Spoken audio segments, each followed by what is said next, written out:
Honorable Council members, I regret to inform you that my assessment of the Human Military Academy has yielded disturbing results. What I initially assumed would be a straightforward evaluation of primitive warfare tactics has instead become a testament to the absolute madness that defines the human species. I have successfully infiltrated the Terra Nova Military Academy using our standard biomimetic disguise technology. The humans know me as Lieutenant Marcus Webb, a transfer student from their Canadian Armed Forces. The irony is not lost on me that they named their academy after a new Earth when they have already managed to nearly destroy their original one through various creative means. Day one of my infiltration began at what humans call 500 hours. Apparently they have decided that the optimal time for military training is when any reasonable species would still be in deep sleep cycles. The human instructor, Sergeant Elena Voss, appeared to have been constructed entirely from compressed anger and caffeine. She stood before our formation of 23 cadets and announced that we were about to begin something called Hell Week.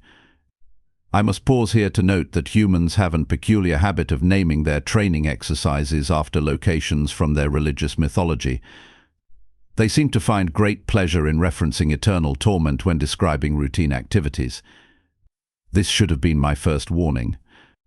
"Listen up, maggots," Sergeant Voss bellowed, her voice carrying the subtlety of a plasma cannon. "For the next 7 days you will eat, sleep and breathe military excellence. You will push yourselves beyond your limits. You will discover what it truly means to be a soldier." The human next to me, a lanky individual named Jimmy Park, leaned over and whispered, "Great, another week of sponsored torture." His casual acceptance of impending suffering was both admirable and deeply concerning. Our first exercise involved something called an obstacle course. I had reviewed the Academy's public documentation and expected a series of simple barriers designed to test basic physical coordination. What I encountered instead was a monument to human creativity in the field of controlled self-destruction. The course began innocently enough with a series of low walls to climb over, child's play for someone with my enhanced Zephyrian physiology. Then came the rope climb, followed by monkey bars, and finally, the mud pit. Esteemed council members, I must emphasize that humans appear to have developed an almost religious reverence for covering themselves in dirt and water. They do not simply traverse difficult terrain, they actively seek out the most unpleasant possible conditions and then compete to see who can endure them most enthusiastically. Cadet Amy Torres, a compact human female with the apparent upper body strength of a construction mech, grabbed the rope and began climbing with liquid efficiency. "Come on, Webb," she shouted down at me. My grandmother could climb faster than that, and she's been dead for 3 years. I should note that humans frequently invoke deceased relatives as motivational tools. The psychological implications of this practice deserve further study. The mud pit proved to be exactly what its name suggested, a depression filled with water and soil that had been deliberately churned into the consistency of liquid concrete. The objective was to crawl beneath a series of nets stretched 18 inches above the surface while humans with water cannons, drill sergeants with hoses attempted to increase our misery quotient. I watched in fascination as Danny Walsh, a red-haired human who had introduced himself as basically indestructible, threw himself into the mud with genuine enthusiasm. He emerged on the other side looking like he had been recently excavated from an archaeological site, grinning as if he had just won their equivalent of the Galactic Peace Prize. "Webb, move your sorry carcass." Sergeant Voss's voice cut through my anthropological observations. "This isn't a sightseeing tour." I entered the mud pit and immediately understood why humans had developed such elaborate bathing rituals. The substance clung to my biomimetic skin with the tenacity of a Rigelian mind slug. Worse still, the water cannons were operated by humans who seemed to view accuracy as a personal challenge. Cadet Lisa Hunt, who had somehow completed the course ahead of me, stood at the finish line offering commentary. "Nice technique, Webb. Did you learn that crawling style from watching wounded walruses?" Human humor, I have observed, relies heavily on comparing their fellow humans to various Earth animals, usually in states of distress or dysfunction. This appeared to be considered both amusing and motivational. The afternoon brought what Sergeant Voss cheerfully described as combat conditioning. This involved a series of exercises designed to simulate battle conditions, including something called buddy carries, where humans were required to transport their unconscious comrades to safety. I was paired with Cadet Mike Fletcher, a human whose primary distinguishing characteristic was his ability to find humor in any situation, no matter how dire. As I attempted to carry his limp form across the training field, he provided a running commentary. "You know, Webb," he said, his voice muffled by my shoulder, "most people try to avoid carrying dead weight, but here we are making it an art form. I feel like I should be contributing more to this relationship." "Perhaps you could be silent," I suggested, adjusting my grip as we approached a series of barriers. "Oh, I see how it is. You want the strong, silent type. Well, I hate to break it to you, but silence isn't really my thing. I'm more of a constant stream of consciousness kind of guy." The barriers in question were designed to simulate battlefield obstacles, collapsed walls, vehicle wreckage, and what appeared to be the remains of a small building. Each required different techniques to navigate while maintaining a secure grip on one's wounded partner. Cadet Rebecca Stone, who had been observing our progress, called out helpful advice. "Fletcher, stop talking and start helping. Webb looks like he's about to drop you into that puddle." "That puddle has been there since Tuesday," Fletcher replied. "I'm pretty sure it's achieved sentience by now. I'd rather not make its acquaintance." As we approached the final obstacle, a wall roughly 8 feet in height, I began to appreciate the complexity of human military thinking. They had created a training system that required not just individual excellence, but seamless cooperation between team members. The wall could not be scaled by a single person carrying a full-grown human, but required coordination between multiple individuals. Cadet Torres appeared at the base of the wall, followed by Walsh and Hunt. Without discussion, they formed what humans apparently call a human ladder, with Torres bracing herself against the wall while Walsh climbed onto her shoulders. "Come on, Webb," Walsh called down. "Pass Fletcher up here, and then we'll pull you up." The process that followed challenged every assumption I had made about human physical capabilities. Torres, who could not have weighed more than 60 kilograms, supported Walsh's 75 kilograms while he reached down to accept Fletcher's 80-kilogram mass from my arms. Hunt positioned herself to assist with the transfer while providing what humans call spotting, essentially serving as a human safety net. "This is either going to work perfectly," Fletcher observed as he was hauled upward, "or we're all going to end up in a very painful pile at the bottom of this wall." The maneuver succeeded, and I found myself being pulled upward by multiple pairs of hands. The coordinated effort required split-second timing and absolute trust between individuals who had known each other for less than a week. Once we had all reached the top of the wall, Sergeant Voss approached with what I was beginning to recognize as her teaching moment expression. "Outstanding work, people," she announced. "You've just demonstrated why individual strength means nothing without teamwork. In real combat, you'll depend on each other for survival. The soldier next to you isn't just your comrade, they're your lifeline." The evening brought another uniquely human institution, the mess hall. I had expected military nutrition to consist of basic sustenance designed for optimal efficiency. Instead, I found myself facing what appeared to be a social experiment in controlled food distribution. The human military, in their infinite wisdom, had decided that meals should be served in a large communal space where soldiers could interact freely while consuming their rations. The result was a cacophony of conversation, laughter, and good-natured complaints about the quality of the food. Cadet Park, who had claimed the seat across from me, examined his tray with scientific interest. "You know," he said, poking at what the serving staff had identified as meatloaf, "I'm starting to think the real combat training is just trying to digest this stuff." "Hey, don't knock the mystery meat," Torres replied from her position 2 seats down. "It's got character, probably several different kinds of character from multiple species." I heard, Walsh added conspiratorially, that they used the leftover meatloaf as building material for the obstacle course. That's why those walls are so sturdy. Aunt, who had been quietly consuming her meal, looked up with a grin. That would explain why the obstacles seem to be getting tougher every week. They're evolving. The conversation continued in this manner for the duration of the meal, with each human contributing observations that ranged from genuinely insightful to completely absurd. I began to understand that these interactions served a purpose beyond simple nutrition. They were building the social bonds that would prove crucial in actual combat situations.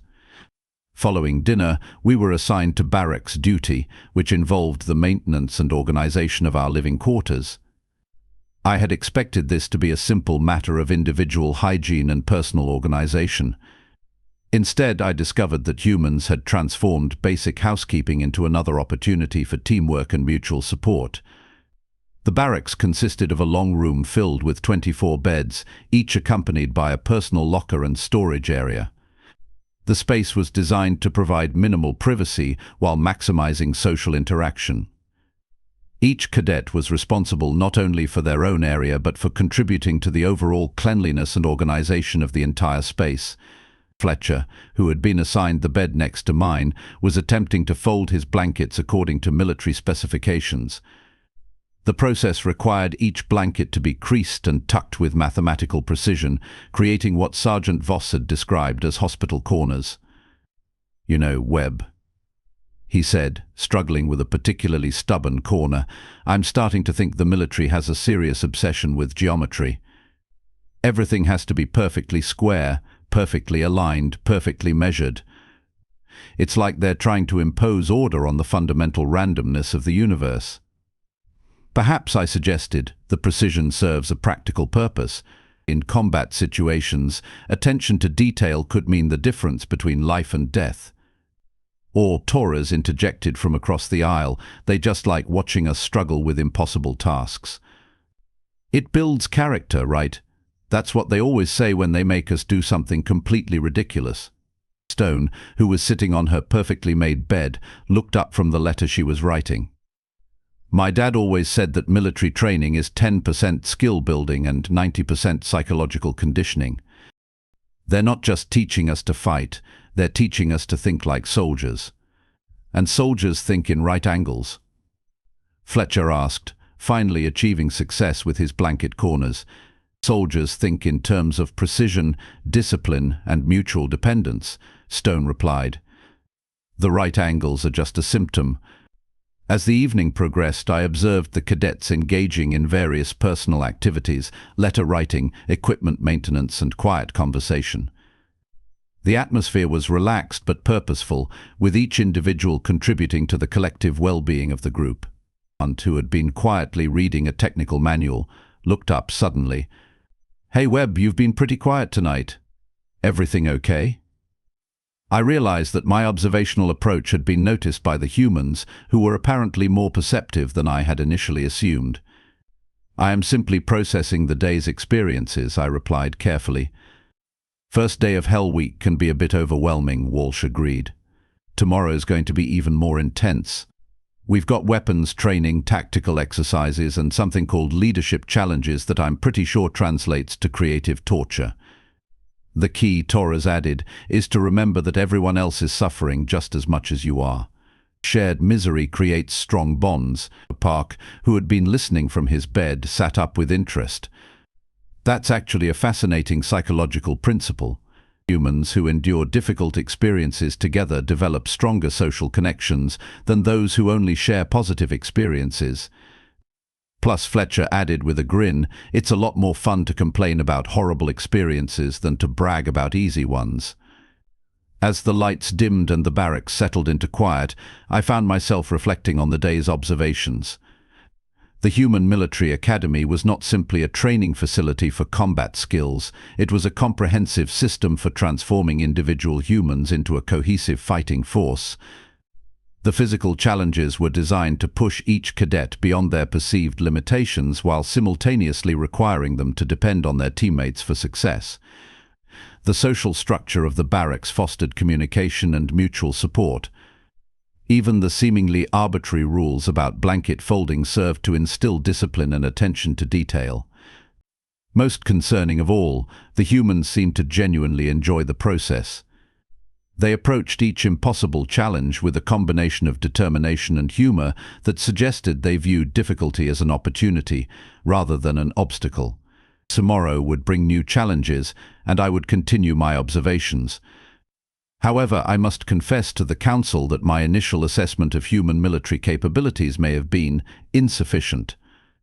The humans were not simply learning to fight, they were learning to become something greater than the sum of their individual parts. And frankly, that should terrify us all. Esteemed Council members, I regret to inform you that my second day of infiltration has confirmed my worst fears about human military capabilities.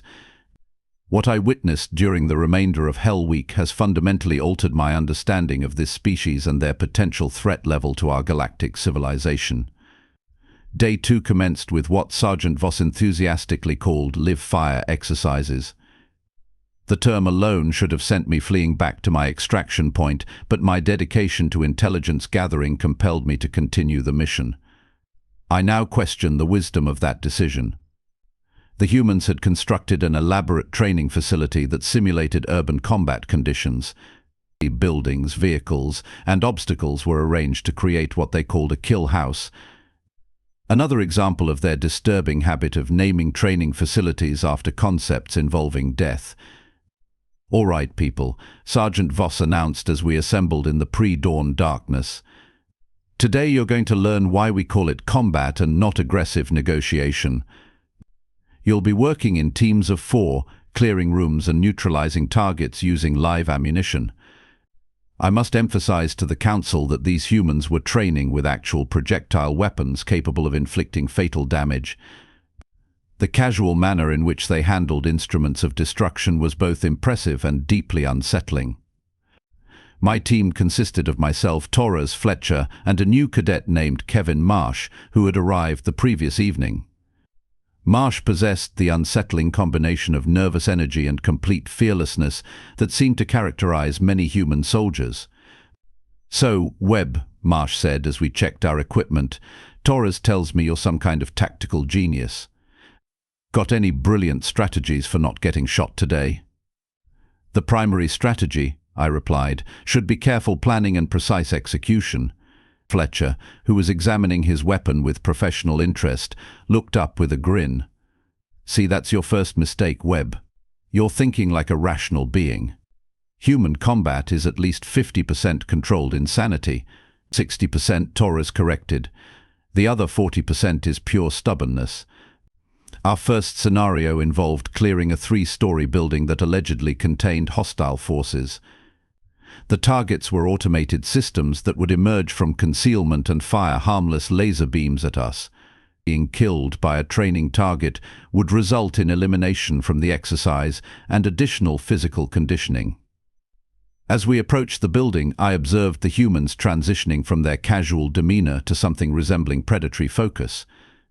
Their movements became more deliberate, their communication more precise, and their awareness of their surroundings intensified dramatically. "Torres, take point," Fletcher whispered. "Marsh, cover the rear. Webb, you're with me on Overwatch." The transformation was remarkable. These individuals who had been joking and complaining moments earlier were now operating as a coordinated unit with liquid efficiency. Torres moved toward the building's entrance with careful precision, while Marsh positioned himself to monitor our escape route. "Remember," Torres said softly, "we go in fast, clear each room systematically, and watch each other's backs. The targets are programmed to be tricky, so expect surprises." The building's interior was a maze of corridors, doorways, and potential ambush points. The humans had designed the training facility to maximize confusion and stress, while requiring constant communication between team members. As we entered the first room, a target popped up from behind an overturned table. Torres's response was instantaneous. She acquired the target, fired twice, and moved to the next position while Fletcher provided covering fire. The entire engagement lasted less than 3 seconds. "Clear," she called out, already scanning for the next threat. We proceeded through the building with methodical efficiency. Each room presented new challenges, targets that moved, multiple simultaneous threats, and obstacles that required creative solutions.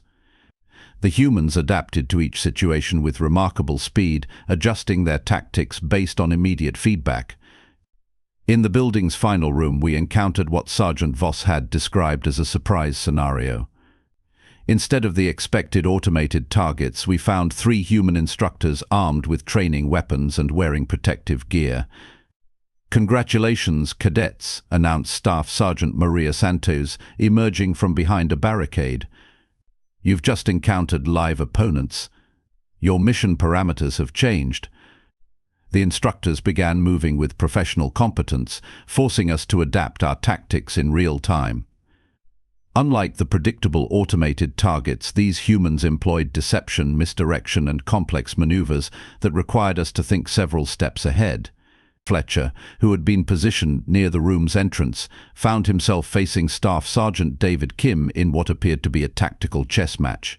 Each combatant attempted to predict and counter the other's movements, while maintaining awareness of the broader engagement. "This is what actual combat looks like," Kim called out as he maneuvered for position. "Your enemy isn't going to follow a script or emerge from predetermined locations. They're going to try to kill you using every advantage they can create." The exercise concluded with our team successfully neutralizing all 3 instructors, but not before they had demonstrated the vast difference between training scenarios and actual combat situations. The humans had created a system that could adapt and escalate in complexity, preparing their soldiers for increasingly sophisticated challenges. Following the live fire exercises, we were introduced to what Sergeant Voss called psychological operations training. This involved learning to maintain operational effectiveness while subjected to various forms of mental stress and manipulation.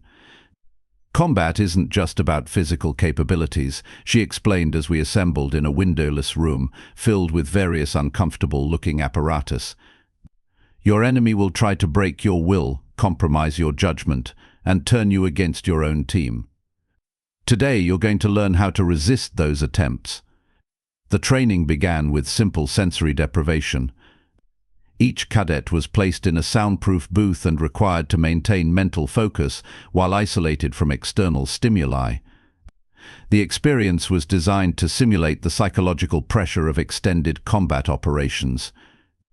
After what felt like several hours but was apparently only 45 minutes, I was removed from the booth and immediately subjected to rapid-fire questioning by Instructor Captain Rachel Moore. "State your name and unit," she barked. "Lieutenant Marcus Webb, Canadian Armed Forces," I replied, maintaining my cover identity. "What is your mission objective?" "To complete military training and become an effective soldier." "Who are your team members?" "Torres, Fletcher, and Marsh." The questioning continued for another 20 minutes, with Captain Moore attempting to confuse my responses, challenge my statements, and pressure me into contradicting myself. Throughout the process, I became aware that she was employing sophisticated psychological techniques designed to exploit human cognitive weaknesses. When the session concluded, Moore's demeanor shifted back to her instructional mode. "Excellent work, Webb. You maintained consistency under pressure and didn't allow emotional manipulation to compromise your responses. The key," she continued, addressing the entire group, "is to remember that psychological warfare is just another weapon system. It has strengths and weaknesses, and it can be countered with proper preparation and mental discipline." Torres, who had completed her interrogation session earlier, nodded thoughtfully. "It's like they're trying to hack your brain instead of your computer." "Exactly," Moore replied.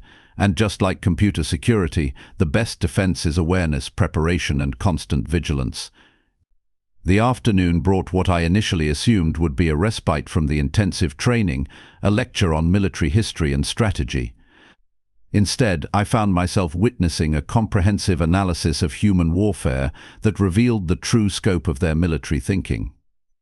Professor Colonel James Mitchell, a veteran of multiple combat deployments, began with a deceptively simple question: what is the purpose of military force? The responses from the cadets revealed the depth of their strategic understanding.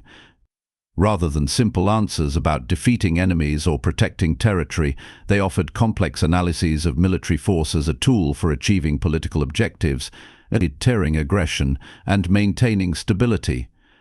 Military action, Torres suggested, is diplomacy by other means. It's what happens when peaceful solutions fail. But it's also a deterrent, added Marsh. Sometimes the threat of military action is more effective than actually using it. Professor Mitchell nodded approvingly. Both correct. Military force exists within a broader framework of international relations, economic pressure, and cultural influence. A soldier who understands only tactics is merely a technician. A soldier who understands strategy can change the world. The lecture continued with detailed analyses of historical conflicts, examining not just the military aspects but the political, economic, and social factors that determined their outcomes. The humans demonstrated an understanding of warfare that encompassed multiple dimensions of conflict. Most disturbing was their analysis of what they called asymmetric warfare, conflicts between opponents with vastly different capabilities and resources. They had developed sophisticated theories about how smaller, less equipped forces could successfully challenge larger, more technologically advanced enemies. The key to asymmetric warfare, Professor Mitchell explained, is to avoid fighting the enemy's strengths while exploiting their weaknesses. You force them to fight your kind of war, not theirs. Fletcher raised his hand. But what if you're the technologically superior force? How do you counter asymmetric tactics? Adaptation, Mitchell replied. You have to be flexible enough to change your approach based on the enemy's strategy. The moment you become predictable, you become vulnerable. The implications were staggering. The humans had not only developed advanced military technology but had also created comprehensive strategic frameworks for employing that technology effectively against any conceivable opponent. Evening brought the culmination of Hell Week, the final exercise. This was a comprehensive simulation that would test every skill we had learned during the previous 6 days. The scenario involved a hostage rescue mission in a hostile urban environment, requiring coordination between multiple teams and real-time adaptation to changing circumstances. "This is it, people," Sergeant Voss announced as we assembled in the equipment bay. "Everything you've learned this week comes together in the next 4 hours. Your performance on this exercise will determine whether you continue in the program or return to basic training." The mission briefing revealed a complex scenario involving multiple objectives, time constraints, and the potential for significant casualties. We would be operating in teams of 6, with each team responsible for a specific aspect of the overall mission. My team had been expanded to include Hunt and a cadet named Brian Cox, who specialized in communications and technical systems. Our objective was to secure the building's lower levels while the other teams handled the upper floors and perimeter security. Remember, Torres said as we reviewed the building schematics, this isn't just about completing our individual objectives. The whole mission fails if any team fails. We're all connected. The exercise began at midnight, with all teams moving simultaneously toward their objectives. The building was a 4-story structure filled with obstacles, automated defenses, and human role players acting as both hostiles and hostages. As we approached our entry point, I was struck by the seamless coordination between teams. Despite operating independently, each group maintained constant communication with the others, sharing intelligence and adapting their tactics based on real-time developments. "Team 2, this is Team 1, Fletcher whispered into his radio. "We're encountering heavier resistance than expected on the first floor. You may need to adjust your timeline." "Copy that, Team 1, came the immediate response. "We're accelerating our approach to provide support if needed." The building's interior proved to be more challenging than our previous exercises. The human role players were skilled actors who portrayed their characters with convincing desperation and fear. Distinguishing between genuine hostages and disguised hostiles required careful observation and split-second decision-making. In one room, we encountered a scenario that perfectly illustrated the complexity of human warfare. A role player was holding what appeared to be a hostage while claiming to be a victim himself. The situation required us to assess his credibility, secure the area, and protect innocent civilians while maintaining our operational objectives. Cox, who had been monitoring communications from other teams, suddenly tensed. "We've got a problem," he whispered. "Team 3 is reporting that their hostages are gone. This might be a trap." The information forced us to reassess our entire approach. If the hostages had been moved or eliminated, our mission parameters would need to change dramatically. The humans had created a scenario that required constant adaptation and collaborative problem-solving. "Torres, take Hunt and secure the stairwell," Fletcher ordered. Cox tried to raise Team 3 for more details. "Webb, you're with me. We're going to clear these remaining rooms and then reassess." The final phase of the exercise tested our ability to operate under extreme pressure while maintaining discipline and coordination. As we approached the building's basement level, we encountered multiple simultaneous challenges, mechanical obstacles, armed opponents, time pressure that forced rapid decision-making. The basement contained what appeared to be the hostages we were supposed to rescue. However, the setup felt wrong, too convenient, too obvious. The humans had taught us to be suspicious of easy solutions. "This feels like a setup," Hunt whispered as we observed the scene from the stairwell. "Agreed," Torres replied, "but we can't just leave them if they're real hostages." The solution required a coordinated approach that demonstrated everything we had learned about teamwork, tactical thinking, and risk assessment. We created a plan that allowed us to attempt the rescue while maintaining security and escape routes. As we executed the plan, I realized that the exercise was testing more than just our military skills. It was evaluating our ability to make moral decisions under pressure, to balance competing priorities, and to maintain human values while operating in extreme circumstances. The hostages proved to be genuine, but the rescue required us to neutralize several hidden opponents and overcome technical obstacles that pushed our capabilities to their limits. The successful completion of the mission required contributions from every team member and seamless coordination with the other teams. When the exercise concluded, Sergeant Voss assembled all the cadets for a comprehensive debrief. Her expression was more serious than I had seen during the entire week. "Congratulations," she said simply. "You have successfully completed Hell Week. More importantly, you have demonstrated that you understand what it means to be soldiers." She paused, looking at each cadet individually. "Military training isn't about creating killers or teaching violence. It's about preparing people to make impossible decisions under unimaginable pressure while maintaining their humanity and protecting others." The debrief continued for another hour, with detailed analysis of each team's performance and lessons learned from the exercise. The humans had created a comprehensive feedback system that identified strengths, addressed weaknesses, and provided guidance for continued improvement. As the week concluded, I found myself reflecting on what I had observed. The Human Military Academy was not simply a training facility, it was a comprehensive system for transforming individuals into something greater than themselves. The humans had created a culture that valued both individual excellence and collective success. They had developed training methods that pushed people beyond their perceived limitations while teaching them to depend on others. Most significantly, they had instilled a moral framework that emphasized the protection of others over personal survival. Honorable Council members, I must conclude this report with a fundamental reassessment of human military capabilities. These beings are not the primitive, individualistic warriors we had assumed. They are sophisticated, adaptable, and collectively oriented in ways that make them formidable opponents. Their military training system produces soldiers who can think strategically, adapt tactically, and operate effectively under extreme stress. More concerning, they have developed a culture that views difficulty as an opportunity and treats impossible challenges as routine obstacles to overcome. The humans possess something that our advanced technology cannot replicate: the ability to transform ordinary individuals into extraordinary teams through shared adversity and mutual support. They have weaponized their own capacity for growth and adaptation. My recommendation to the Council is immediate and unequivocal. We must reconsider any plans for conflict with the human species. They are not the easy conquest we had anticipated.